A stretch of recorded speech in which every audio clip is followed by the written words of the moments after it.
বন্ধুরা, সম্পূর্ণ ভিডিও দেখতে চ্যানেলটি সাবস্ক্রাইব করুন। সূর্য দূর থেকে তাকিয়েছিল। রাস্তার মোড়ে যে মেয়েটা দৌড়াচ্ছে, এলোমেলো চুল, ছেঁড়া কাপড়, কাঁপতে থাকা শরীর, তার চোখের ভেতরের আগুনটা সূর্যের চেনা। সে আর দেরি করল না, ছুটে গেল সামনে। সোহাগ শব্দটা কানে যেতেই মেয়েটা থমকে দাঁড়াল। কয়েক সেকেন্ড যেন সময় থেমে গেল। তারপর সোহাগ তাকিয়ে দেখল সূর্য। সে আর নিজেকে সামলাতে পারল না। দৌড়ে এসে সূর্যের সামনে দাঁড়িয়ে হাঁপাতে হাঁপাতে বলল, ওরা ওরা আমাকে মেরে ফেলতে চেয়েছিল, আমাকে দিয়ে টাকা আদায় করবে। সূর্য দুহাতে তাকে ধরে বলল, শান্ত হও, আমি আছি, কিছু হবে না। কিন্তু সোহাগ জানত বিপদ এখনও শেষ হয়নি। সে দ্রুত চারপাশে তাকাল। ওরা খুব কাছেই আছে, আমাকে আবার ধরার চেষ্টা করবে।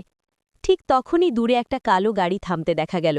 দুজন লোক নামল, তাদের চোখ চারপাশে খুঁজছে। সোহাগ ফিসফিস করে বলল, ওরা ওদেরই লোক। সূর্য এক মুহূর্তও দেরি করল না। বন্ধুকে বলল, তুই ওকে নিয়ে পাশের গলিটা দিয়ে চলে যা, আমি সামলাই। বন্ধু দ্বিধায় পড়ে গেল। কোনো কিন্তু না, ওকে নিরাপদে নিয়ে যা। সোহাগ মাথা নাড়ল। না, তুমি একা যাবে না, ওরা খুব বিপজ্জনক। সূর্য দৃঢ় গলায় বলল, আমি পালাবো না, কিন্তু তুই এখন নিরাপদে থাক, তোর বেঁচে থাকাটাই সবচেয়ে জরুরি। অবশেষে বন্ধুর হাত ধরে সোহাগ গলির ভেতর ঢুকে গেল। সূর্য দাঁড়িয়ে রইল রাস্তার মাঝখানে। দুজন লোক এগিয়ে এলো। একজন বলল, এই যে ভাই, একটা মেয়েকে দেখেছেন এই রকম দেখতে? সে ফোনে ছবি দেখালো। সূর্য ছবিটার দিকে তাকালো। সেটা সোহাগেরই ছবি। সে নির্লিপ্ত গলায় বলল, না, দেখিনি। লোকটা সন্দেহের চোখে তাকালো। দেখলে কিন্তু জানাবেন, ও আমাদের আত্মীয়। সূর্য ঠান্ডা গলায় বলল, পুলিশে খবর দিন, আত্মীয় হারালে ওটাই করা উচিত। লোক দুটো কিছুক্ষণ তাকিয়ে থেকে গাড়িতে উঠে চলে গেল। কিন্তু সূর্য জানত এটা সাময়িক শান্তি। অন্যদিকে মিনিস্টারের বাড়িতে তুমুল উত্তেজনা। মিনিস্টার ফোনে গর্জে উঠছে, তোরা কি করছিস, একটা মেয়েকে খুঁজে পাচ্ছিস না? ওপাশ থেকে উত্তর এলো, স্যার, শহরের সব জায়গায় লোক লাগানো হয়েছে, বেশি দূর যেতে পারেনি। মিনিস্টার দাঁত চেপে বলল, ওকে খুঁজে বের কর, যে কোনোভাবে। ও যদি মুখ খোলে, আমার সব শেষ। টিনা পাশে দাঁড়িয়েছিল, তার চোখে অদ্ভুত দৃষ্টি। ড্যাড, যদিও সত্যিই পুলিশের কাছে যায়? মিনিস্টার একটু চুপ করে থাকল, তারপর ধীরে বলল, পুলিশ? তারা আমাদের বিরুদ্ধে যাবে না, কিন্তু মিডিয়া, ওটা সমস্যা। টিনা বলল, তাহলে আগে খুঁজে বের করতে হবে। মিনিস্টার মাথা নাড়ল, হ্যাঁ, আর প্রয়োজনে? সে বাকিটা বলল না, কিন্তু তার চোখের ভাষা ভয়ঙ্কর। বন্ধুরা, সম্পূর্ণ ভিডিও দেখতে চ্যানেলটি সাবস্ক্রাইব করুন। সূর্য দূর থেকে তাকিয়েছিল। রাস্তার মোড়ে যে মেয়েটা দৌড়াচ্ছে, এলোমেলো চুল, ছেঁড়া কাপড়, কাঁপতে থাকা শরীর, তার চোখের ভেতরের আগুনটা সূর্যের চেনা। সে আর দেরি করল না, ছুটে গেল সামনে। সোহাগ শব্দটা কানে যেতেই মেয়েটা থমকে দাঁড়াল। কয়েক সেকেন্ড যেন সময় থেমে গেল। তারপর সোহাগ তাকিয়ে দেখল সূর্য। সে আর নিজেকে সামলাতে পারল না। দৌড়ে এসে সূর্যের সামনে দাঁড়িয়ে হাঁপাতে হাঁপাতে বলল, ওরা ওরা আমাকে মেরে ফেলতে চেয়েছিল, আমাকে দিয়ে টাকা আদায় করবে। সূর্য দুহাতে তাকে ধরে বলল, শান্ত হও, আমি আছি, কিছু হবে না। কিন্তু সোহাগ জানত বিপদ এখনও শেষ হয়নি। সে দ্রুত চারপাশে তাকাল। ওরা খুব কাছেই আছে, আমাকে আবার ধরার চেষ্টা করবে। ঠিক তখনই দূরে একটা কালো গাড়ি থামতে দেখা গেল। দুজন লোক নামল, তাদের চোখ চারপাশে খুঁজছে। সোহাগ ফিসফিস করে বলল, ওরা ওদেরই লোক। সূর্য এক মুহূর্তও দেরি করল না।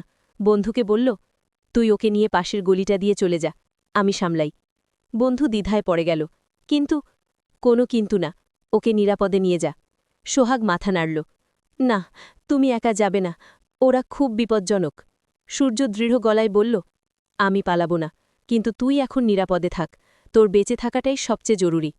অবশেষে বন্ধুর হাত ধরে সোহাগ গলির ভেতর ঢুকে গেল। সূর্য দাঁড়িয়ে রইল রাস্তার মাঝখানে। দুজন লোক এগিয়ে এলো। একজন বলল, এই যে ভাই, একটা মেয়েকে দেখেছেন এই রকম দেখতে? সে ফোনে ছবি দেখালো। সূর্য ছবিটার দিকে তাকালো। সেটা সোহাগেরই ছবি। সে নির্লিপ্ত গলায় বলল, না, দেখিনি। লোকটা সন্দেহের চোখে তাকালো। দেখলে কিন্তু জানাবেন, ও আমাদের আত্মীয়। সূর্য ঠান্ডা গলায় বলল, পুলিশে খবর দিন, আত্মীয় হারালে ওটাই করা উচিত। লোক দুটো কিছুক্ষণ তাকিয়ে থেকে গাড়িতে উঠে চলে গেল। কিন্তু সূর্য জানত এটা সাময়িক শান্তি। অন্যদিকে মিনিস্টারের বাড়িতে তুমুল উত্তেজনা। মিনিস্টার ফোনে গর্জে উঠছে, তোরা কি করছিস, একটা মেয়েকে খুঁজে পাচ্ছিস না? ওপাশ থেকে উত্তর এলো, স্যার, শহরের সব জায়গায় লোক লাগানো হয়েছে, বেশি দূর যেতে পারেনি। মিনিস্টার দাঁত চেপে বলল, ওকে খুঁজে বের কর, যে কোনোভাবে। ও যদি মুখ খোলে, আমার সব শেষ। টিনা পাশে দাঁড়িয়েছিল, তার চোখে অদ্ভুত দৃষ্টি। ড্যাড, যদিও সত্যিই পুলিশের কাছে যায়? মিনিস্টার একটু চুপ করে থাকল, তারপর ধীরে বলল, পুলিশ? তারা আমাদের বিরুদ্ধে যাবে না, কিন্তু মিডিয়া, ওটা সমস্যা। টিনা বলল, তাহলে আগে খুঁজে বের করতে হবে। মিনিস্টার মাথা নাড়ল। হ্যাঁ, আর প্রয়োজনে? সে বাকিটা বলল না, কিন্তু তার চোখের ভাষা ভয়ঙ্কর। নিরাপদ আশ্রয়। এদিকে সূর্যের বন্ধু সোহাগকে নিয়ে একটা পুরনো বাড়িতে ঢুকল। এটা বন্ধুর এক আত্মীয়ের ফাঁকা বাড়ি, ভেতরে ধুলো জমে আছে, কিন্তু আপাতত নিরাপদ। সোহাগ মেঝেতে বসে পড়ল, শরীরটা কাঁপছে। সূর্য একটু পরেই এসে পৌঁছাল, দরজা বন্ধ করে বলল, ওরা আপাতত চলে গেছে। সোহাগ ধীরে ধীরে সব খুলে বলল, কিভাবে তাকে প্রলোভন দেখিয়ে নিয়ে যাওয়া হয়েছিল, কিভাবে একটা অচেনা ঘরে আটকে রাখা হয়েছিল, কিভাবে জানালা দিয়ে পালিয়েছে। সব শুনে সূর্যের চোখ লাল হয়ে উঠল। এটা অপহরণ, এটা বড় অপরাধ। বন্ধু বলল, আমাদের থানায় যাওয়া উচিত। সোহাগ একটু থামল। না, থানায় গেলে ওরা আগে থেকেই খবর পেয়ে যাবে, মিনিস্টারের হাত অনেক লম্বা। সূর্য বলল, তাহলে কি করব? সোহাগ গভীর শ্বাস নিল। আমাদের প্রমাণ দরকার, শুধু কথা বললে কেউ বিশ্বাস করবে না। আমি শুনেছি ওরা টাকা নিয়ে কথা বলছিল, আর হয়তো সেই ঘরে কিছু প্রমাণ আছে। বন্ধু অবাক হয়ে বলল, তুমি আবার ওখানে যাবে? সোহাগের চোখে আগুন জ্বলে উঠল। হ্যাঁ, এবার পালাতে নয়, সত্যি বের করতে। ঝুঁকির সিদ্ধান্ত। রাত নামল, শহরের আলো জ্বলে উঠেছে। সূর্য বলল, আমি তোকে একা যেতে দেব না। তিনজন ঠিক করল, সাবধানে গিয়ে সেই বাড়ির আশেপাশে নজর রাখবে।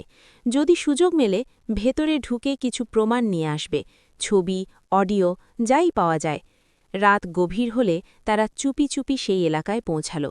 দূর থেকে দেখা গেল বাড়িটা অন্ধকার, কিন্তু গেটের কাছে একজন পাহারা দিচ্ছে। বন্ধু ফিসফিস করে বলল, একজন তো আছে। সোহাগ বলল, পেছনের দেয়ালটা নিচু, আমি ওখান দিয়ে বেরিয়েছিলাম। তারা পেছনের দিকে ঘুরল। দেয়াল বেয়ে উঠতে গিয়ে সোহাগের হাত কেঁপে উঠল, কিন্তু সে নিজেকে সামলাল। সূর্য তাকে সাহায্য করল। ভেতরে নেমেই তারা থমকে গেল। ঘরের ভেতর ক্ষীণ আলো, কারো কথা শোনা যাচ্ছে। একজন বলছে, স্যার বলেছেন কালকের মধ্যে কাজ শেষ করতে হবে।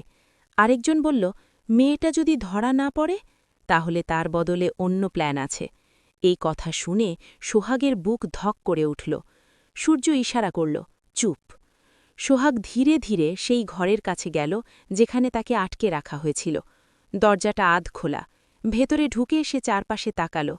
মেঝের কোণে একটা মোবাইল পড়ে আছে, হয়তো তাড়াহুড়োয় কারো পড়ে গেছে। সোহাগ সেটাকে তুলে নিল।